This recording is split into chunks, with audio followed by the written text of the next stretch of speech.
Alright, what's up? What's up? We doing this again. I'ma cut to the chase. I joined an art battle. Story time. So in December, I left my job to pursue my dream of being a creative artist. And that's a dream that I've had since I was a little kid. But, I figured I'm not getting any younger. I'm in my 20s. I want to use this time to set up something for future me to look back on and be like, you know what, my boy? We put in the hard yards, and now look where we at. I left my job, and I'm 2 months into being full-time freelance, which is a fancy way of saying I have no job. I've had jobs, contracts, but they've been pretty spread out. So I found myself looking at the Auckland events page to just see, what's up Auckland? Yo, what's up Auckland? Yeah, I came across this cool event called, you guessed it, Art Battle. Yeah, I was like, bro, what is this? Is this 20 minutes, 2 rounds, paint on the spot, freestyle. It's 8 Mile mix of WWE, UFC, Fight Club, to the death. Are you not entertained? This was cool. I saw that and I was like, yo, this is cool. I want to go through and I want to see some artists duke it out and maybe be inspired at the same time. And then I thought, wouldn't it be funny if me, a not painter, joined this painting competition and got in? Because, the irony, hey, he's not a painter, it's like, hey, he doesn't even go here. I thought that would be hilarious, and this little joke, I sort of chuckled to myself. It's a dumb idea. And like all dumb ideas I have, I committed. That's man logic. Don't blame me, I'm literally just a boy. So I signed up, and I thought nothing of it until they gave me a call and told me I got in. And I was like, damn. I was hyped and all, but then I realized something. I was like, oh my gosh, I have to paint in front of people in 20 minutes and they have to judge my work, which doesn't sound that bad, except for the minor small fact that I can't paint. I'm gonna get smoked. I'm gonna get beaten the fuck up. They gonna smoke my ass. They gonna crucify me on live television, man. But then I figured, wait. I know artists. I can go and ask them. They can train me. It can be cool. It'll be like some Kung Fu Panda, little meet the masters, and then I'll be like doing push-ups and shit. And then I'll come out with like my paintbrush and my black belt, Cobra Kai looking dude. So that's what I decided to do. I decided to go and find these artists that I've worked with before and ask them to help me out, help a brother out here, because I have 2 weeks. 2 weeks to learn how to paint. So I had to hurry fast. First, I met with the bro, Faliata. He's a teacher at Sangado College. He's also an amazing painter. And I worked with him on an exhibition that we did a while back. And I met with him and he gave me some really cool advice. I got to interview him about his work as well. And he said a lot of cool things. One of the things that stood out for me that he said was he mentioned color. He mentioned color popping out because I got 20 minutes, right? I got 20 minutes to get this done and the audience has to judge. So make sure that you use colors that pop. And then after I met with him, I went to go meet with the bro Walese Vavai, who goes by the name Articulate, who is an amazing painter. He does portraiture, and he pointed out something cool. He was talking about something that pops out subject matter wise would be greatly beneficial to myself in giving me a competitive edge. So cool, I was like, cool, I like that. Okay, I'll keep that in mind. Took me up to White Cliff, which is where he teaches, and it got me thinking about, where am I going to practice? Where am I going to paint? I realized right outside my church was an old container. I looked inside this container and I saw it was empty. So I kind of did this sneaky. I snuck in and I set up a studio. Felt like an intruder, like a homeless dude. Not that I'm homeless, but I was giving homeless. Sneaking in at night, setting some shit up like that. But it was good, I had a space to work and sort of practice quickly learning my craft. What I didn't have was an easel. And because I'm brokey boy at the moment, easels are expensive, What we did have was a bunch of sticks and duct tape and a saw. So I ended up making my own easel so that I could finally practice painting. And practice I did. Yeah, it was fun.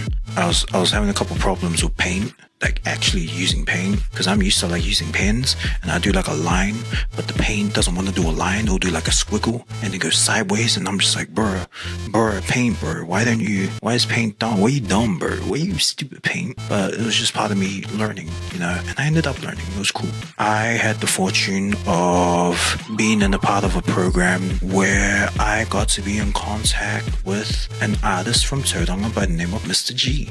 So I ended up picking his brain, asked him for some advice around the craft, and what he ended up telling me was, you know, it's about practice,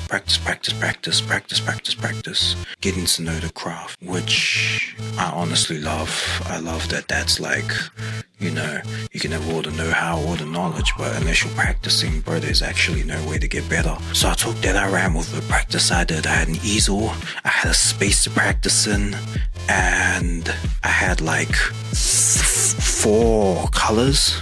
I had 4 colors. Those 4 colors were black, white, blue and red. And with blue and red, you can only kind of make purple.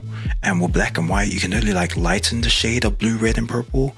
There's supposed to be yellow, which means I could have made green and orange and all these other colors, but I didn't get yellow because I bought it from Manukau, and at Manukau warehouse, for some strange reason, people steal colors.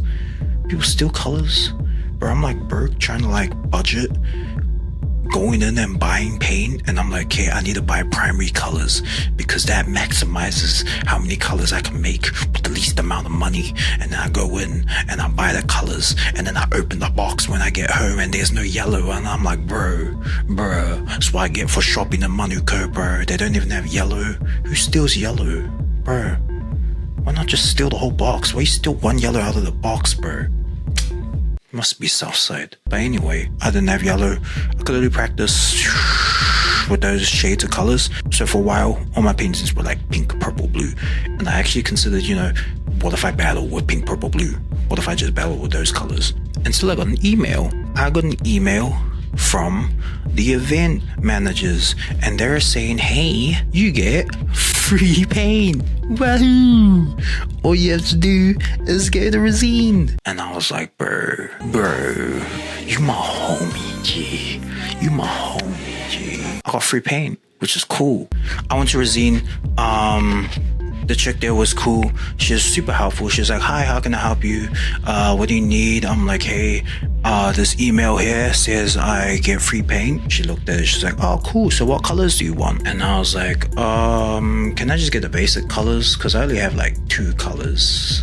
Can I get like a black, a white, a red? And she was like, cool, what kind of black? And I was like, what kind of black? There's more than one black? Hey, yo, homie, that day I learned there's more than one black. There's way more than one black. There's like 12. Black, all black, double card grade, Nero, ebony clay, blackjack, element, charcoal, Zeus. There's so many blacks. That sounded racist. And not only that, there's so many of every other color. Look how pretty they look.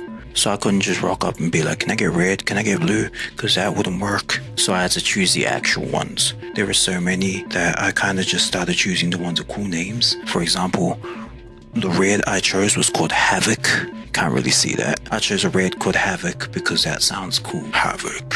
Glorious. That's my light red. My orange was called Adrenaline. And the yellow I chose was called Supernova. I was kind of like trying to make the Justice League because they sound like the Justice League, like a group of superheroes. Look out, that's Supernova. So I walked in empty-handed and left with a bunch of brushes and 30 free colors, which was cool. The only problem was because I was just choosing cool names, I didn't realize this until I got back, but those colors do not blend. My colors weren't selected off of blendability. They were selected off of how much they sound like superheroes, which I still think is valid because I felt cool choosing them, and feeling cool counts towards something. But yeah, after I got my free paint, I got to like actually practice painting for real. So I timed myself for 20 minutes and this is what I came up with. It was pretty cool, you know. If you're wondering why there's flowers, I'm really into flowers now. I'm really into plants. They stand out. They're beautiful, especially the way you can arrange them. And when you put them on the face, it looks cool. It's got like a Last of Us kind of like, it pops. The flowers, they pop. which is cool, which is why I ended up rolling with that. And flowers are pretty. I'm gonna say it. I think flowers are really pretty, and I wanted to paint something that utilized that part of my artistic identity, which is putting really nice pretty things next to very not ugly but like gritty, if that makes sense. I like that contrast because it shows that in the grittiness there can be prettiness. Ooh, grittiness, prettiness next to each other. Bars. Yeah, and like as I started painting the one thing that I knew I was gonna paint, which was flowers on the face, I figured, okay, well, I'm probably gonna get smoked in the first round, so I'm just gonna practice like really good for one round. If I had one thing to paint, what would I paint? And because it's an art battle, I figured, yo, it's kind of like wrestling. It's kind of like it's a fight. And I'm painting a face, I'm painting a character. Who would be someone that I would hate to be in a fight with? Like, what's something that you just hate to fight? What's something menacing? What's something scary? And the conclusion I came to was this flower person hybrid thing. Something that's inhuman. You know, because that's scary. You know, fighting something inhuman is scary. Going up against that, it doesn't think or feel like human. It just grows. It just consumes. But it looks human enough, so it's kind of uncanny. But at the same time, it's flowers. So like, it's pretty. It's pretty and uncanny and will eat you alive. And I thought that was super dope. That idea. That's what you're going up against at Art Battle. You're going up against this flower boy thingy, which is what I decided to roll with. Yeah, I made a TikTok that got quite a few views. I didn't expect, you know, I don't make stuff that gets seen by heaps of people. I kind of just make this for me because it's fun to make. But I made a TikTok, it got heaps of views, and heaps of people were saying they're gonna come through and see me get smoked, which was kind of cool because it at least made me feel like I wasn't alone in getting smoked, even though I technically was the one getting smoked. With that all done, with that all posted, with that all circulating, I was ready for game day. Yeah, when I got there, it was mean. I met some of the other artists. This is one of the bros. He was super cool. And we're just standing outside. We're just buzzing out at where we were and what we were about to attempt. It was cool seeing the setup. And one of the contenders that was there was Bloody Samoan, and he was going around handing out these little post-it notes, basically asking people to write down recommendations for him to paint. Yeah, so I stood around for a bit, and then as the venue got packed out, we began round one. Because I was in the second round, I got to watch the first round play out, and it was cool to see how quickly people got their paintings up and running. And Bloody Samoan over here was drawing something that he literally just found out by pulling it out of a box. That's crazy, man. Crazy cool. This guy on the ground was a wild card. He wasn't even meant to paint, he was like a maybe option. He was the photographer. They called his name out, he put the camera down and picked up a canvas. That's badass right there. Dude just picked up a canvas. And the Uso here is working off of a picture he has down at the bottom of his easel, which looks super dope. And as the round was going on, we drew closer to my time to be up, and I was starting to get hyped. Starting to get like litty. Starting to feel it. And by the end of the round, they had some amazing stuff up. And then it was my turn. So as I stepped out to the plate, I already knew what I was going to paint. It was a face with flowers on it, just like I practiced. And to not confuse me, I set up the colors in the sequence so I could just jump straight to each color. I marked that sequence on the board thing so that I won't forget, because I get carried away easily. Then came the moment I've been training for. 2-3 weeks, I forgot how long it was. For all my training, all my practice, building my easel, doing my container studio, meeting with all those artists, making all that promo would lead to this moment. Everyone was here and everyone was watching. First I got the shape of the face down, made sections for the highlights. That's the nose, the chin, and the top of the cheekbones. Got that brown in just to fill it all in real quickly, get a nice base going. Painted all of that in. And switched out second color in the sequence. I switched to green. Got my green. And started adding the layers for the coral. This was coral in my head. Got that red on that brush. And started painting the body. Each brush had its own color, so I didn't have to try and waste time cleaning the brushes. I could just switch to a whole new brush. Saves time. Looks messy, but saves time. Switched out to the next one, which was, I forgot, so I had to look at blue. Blue, yep. So I'm grateful that I had that sequence, because I would have just stood there like, And I have my headset on, so I can't hear anything that's happening right now. I was listening to my music. With my music on, I forgot that I was even in the crowd. I was kind of just like chilling. It's nice, you know. So one instance where checking my headphones on to shout at the crowd was beneficial. And the blue was nice. It was a good choice in blue. Checking the red to lay it out on top. Add a bit of diversity in this bouquet that I was thinking of. And then I ended up going back with some yellow and just adding some nice twig looking thingies, just to change the type of shapes that were on top. Then I went with the dark blue and started painting in the corner. At this point I think it was getting obvious that this was meant to be a flag. I don't know, I can't tell by the people watching, but the top was still wet. Problem is, but one thing when I was painting this, I realized quite quickly that I actually hadn't practiced on canvas. Canvas is quite expensive. I only practiced on paper. The difference is paint on paper dries quickly. It dries quickly. Canvas it doesn't.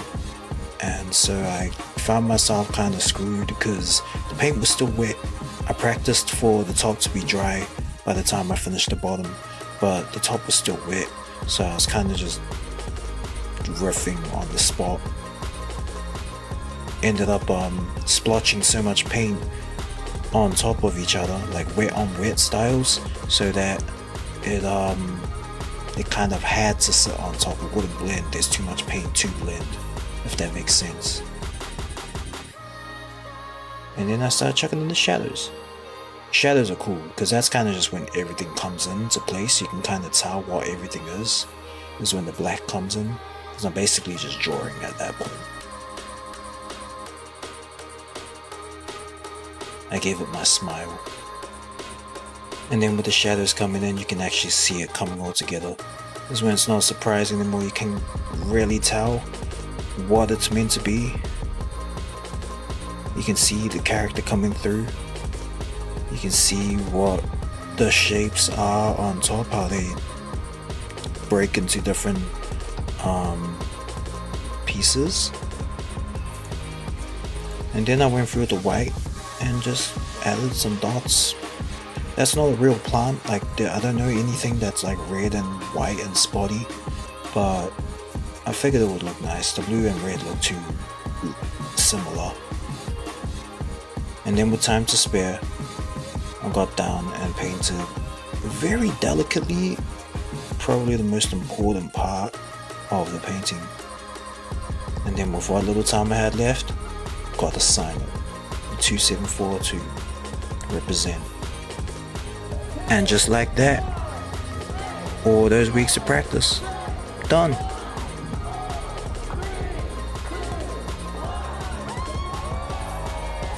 I kind of forgot I was in the audience. There was a crowd around me. I started my music blasting, and first thing priority I always do when I finish painting or anything creative is clean up.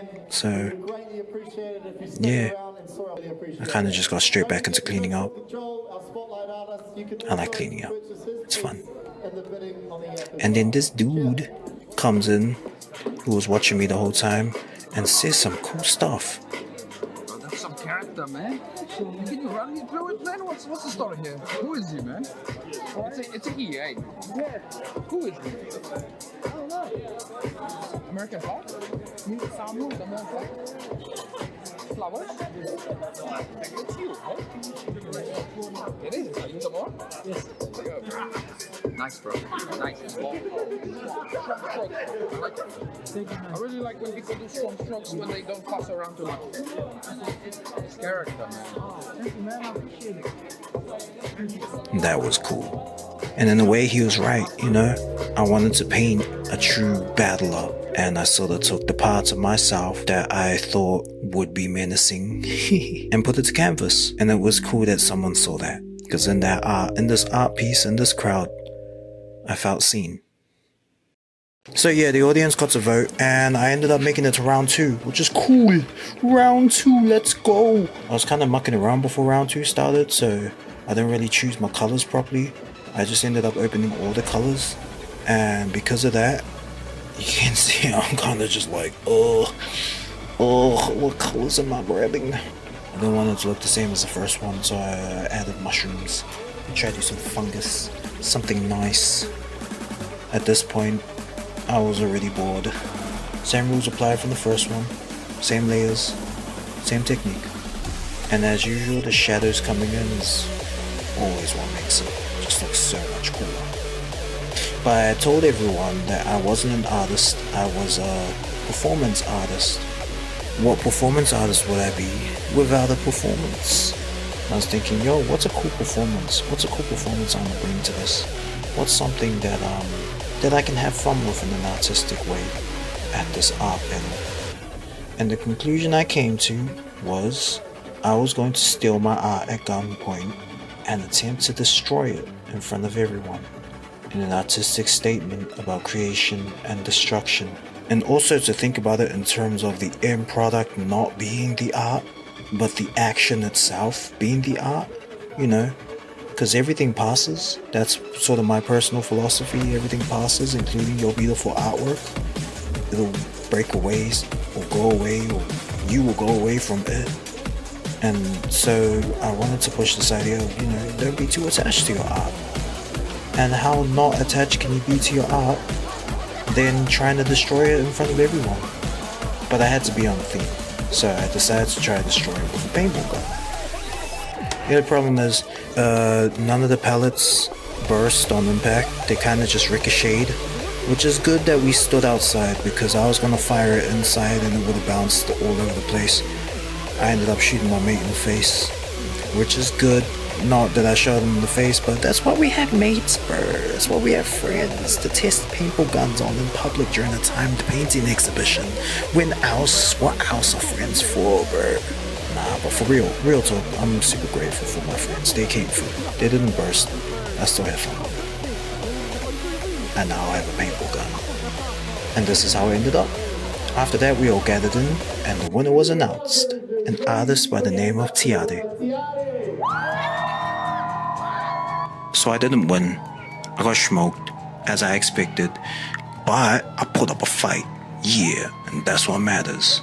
We try. That's the lesson. Get smoked, you still try it, get up, keep going. And you get better as time goes on. The real dub for me was someone actually purchased my paintings, which is cool because I've never sold art before, you know? I buy people's art. I've never sold art. So it was cool to finally sell something. And they donated one back to me, which I signed and donated to the Auckland ART Center. So hopefully, Auckland ART Center, you might see it around, either on the wall or in storage. Either way, it's there, somewhere in the building. But yeah, my lessons from that, that was fun. This entire thing was just one long ass excuse to make a whole bunch of videos and create opportunities to talk to people and to learn, create ways to create a space, create tools, create art with a painting that I've never painted before, so create a way to paint for myself and create new opportunities. I created a TikTok to announce that I was doing this, and the girl that won the event told me that she only knew about this from my TikTok, which I thought was cool. I was like, whoa, power. Phone, power, power. This is this thing right here, man, changing the world in the palm of my hands. Respect on all the others, because they were cool, they were amazing. I was just there, I was just jamming. But yeah, it was cool. It was just an opportunity to create.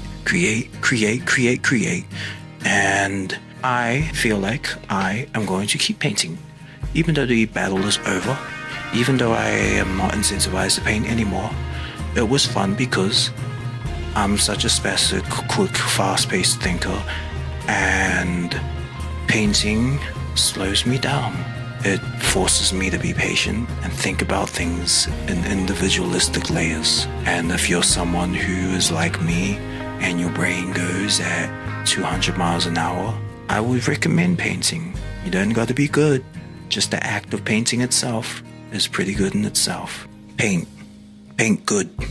Painting is good. Paint. You should paint. You paint. Paint. Please.